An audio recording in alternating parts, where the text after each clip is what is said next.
Good morning, my dear students. Just I hope you all are fine and safe at home.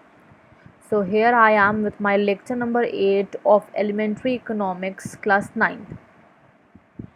Students, in this video, we shall be discussing about chapter number 3, that is an economy, its sectors, basic concepts, and entities. So, already I have made one video for this chapter, and in this video we shall be covering the remaining topics. Just in my previous video I have told you that how many sectors of economy, how many sectors are there. Just I have told you that there are three sectors in an economy. We have discussed about primary sector, we have discussed about secondary sector, and last one was tertiary sector. We have discussed about all these sectors and its features also. So in this video we will be covering the leftover topics of this chapter. So let's proceed to our topic number 1. We have already discussed the definition of primary sector and secondary sector. So we will take a quick revision. Primary sector means a sector which involves the use of natural resources, while secondary sector deals with the processing, with the manufacturing of materials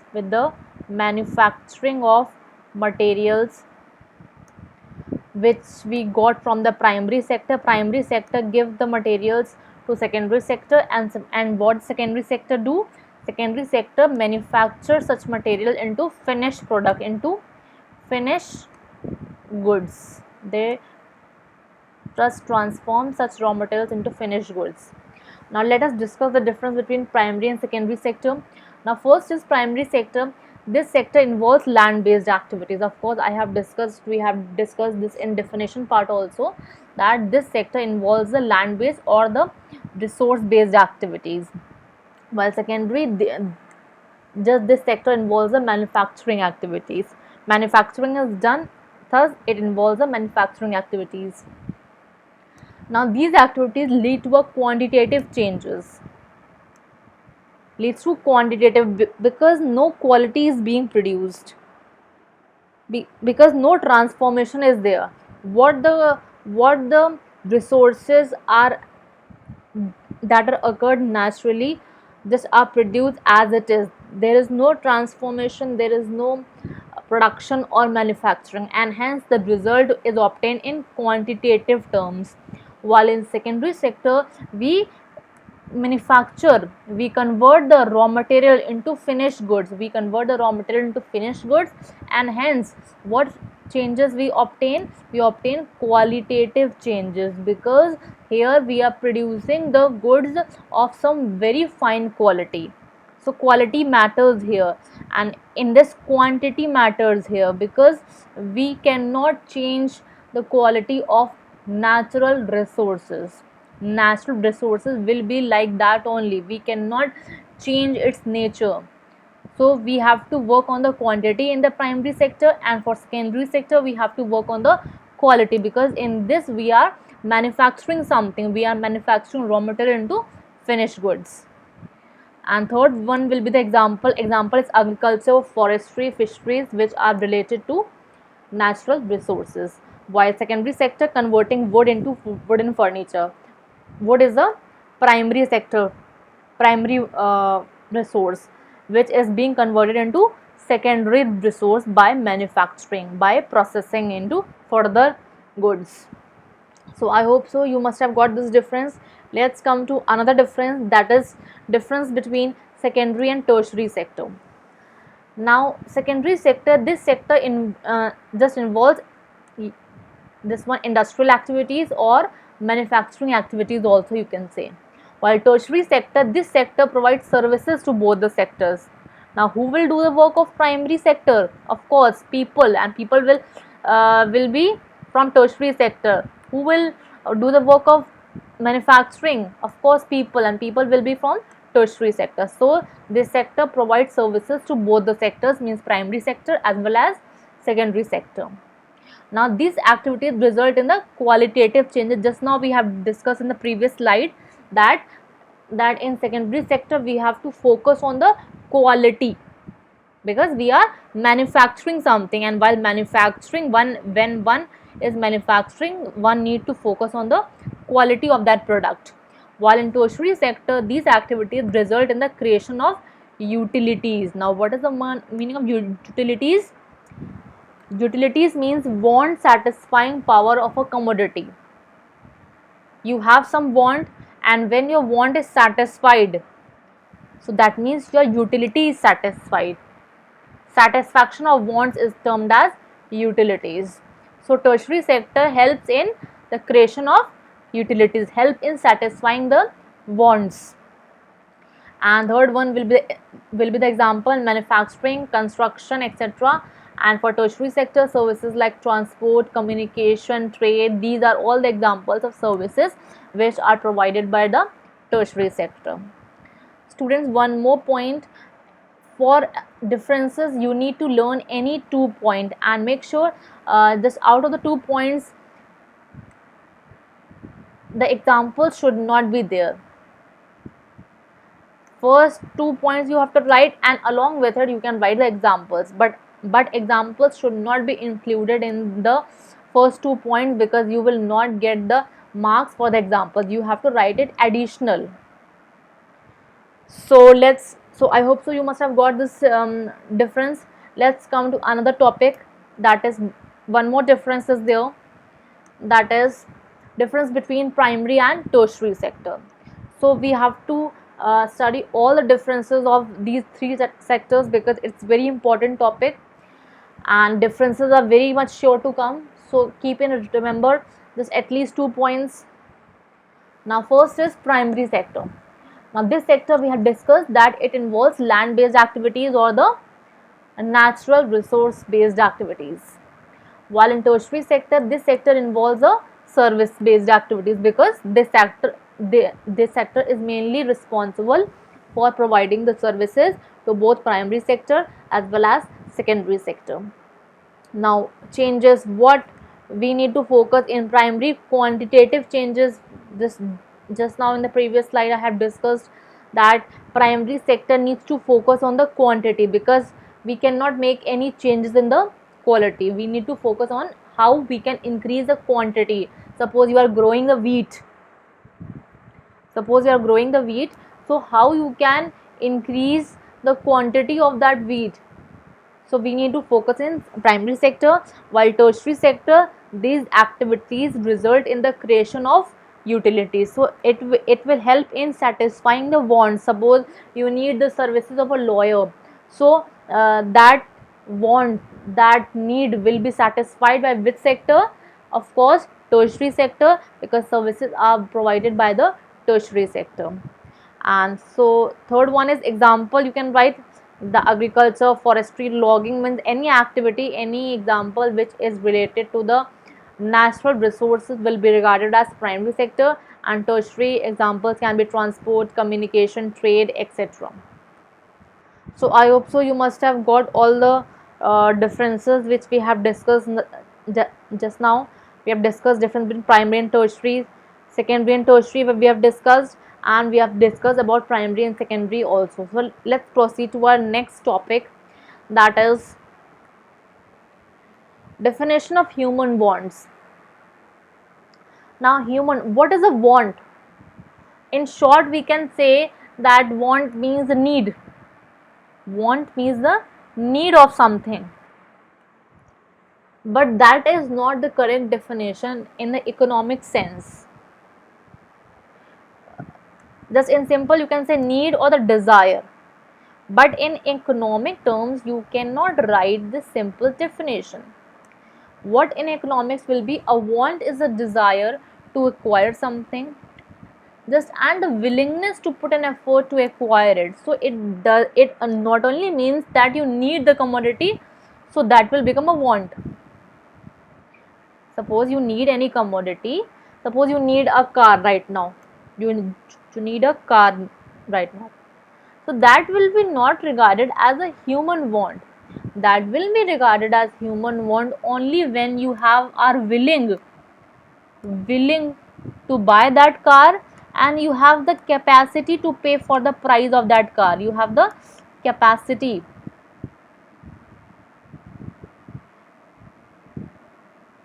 you have the capacity for paying the price of that car, then only this want, this need will be regarded as a human wants.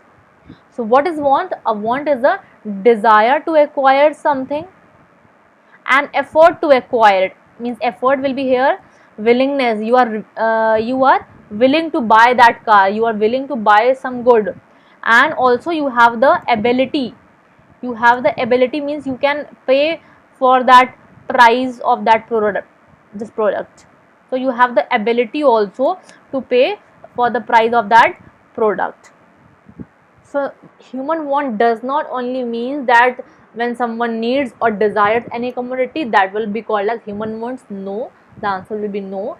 A want will become a want only when you have the desire, you want a commodity, and also you are willing to purchase that commodity, and also you have the ability, to purchase for the price of that product. So then only a want will be regarded as a human want, when you have the willingness, when you desire, when you have the willingness, and when you have the ability. So it can be termed as desire plus willingness plus ability. So this will be regarded as the human wants. Just learn this formula, learn this hint, so that you can easily define the definition of human wants. So I hope so the definition of human wants is very much clear to you. I have already made it clear by the example. So let's proceed to our next topic, that is characteristics of human wants. Now first characteristics is wants are unlimited. Just as we know, human beings have unlimited wants are never ending. As one want is satisfied, the another one crops up. Suppose at one point of time you need a bicycle, but after your bicycle want is fulfilled, satisfied, now you want something else. After fulfilling that, now you want something else. So human wants are unlimited, they are never ending. With the progress of human civilization, the variety of human wants has increased without any limit. So we want everything, but we can't purchase everything because our resources, our income is very much limited. So human wants are unlimited. That is a very basic and that is a very important characteristics of human wants. Now wants are interrelated. Now this interrelation can be of two types. Now these two types first understand with one example. See, these human bonds are of, this interrelation is of two types. First we are going to study about the substitute goods. Substitute goods. Now just substitute goods means those goods which can be consumed just in place of one another. For example, tea and coffee. Tea and coffee. Tea and coffee. So it is not possible that both the products will be consumed together. So either this will be consumed or this will be consumed. So substitute good, making a choice in between one product out of the two products, that what to consume. So out of tea and coffee, just either one is consumed, either tea is consumed or coffee is consumed. While complementary goods means those goods, complementary goods are those goods which are consumed jointly, which are used jointly, like for example tea and sugar.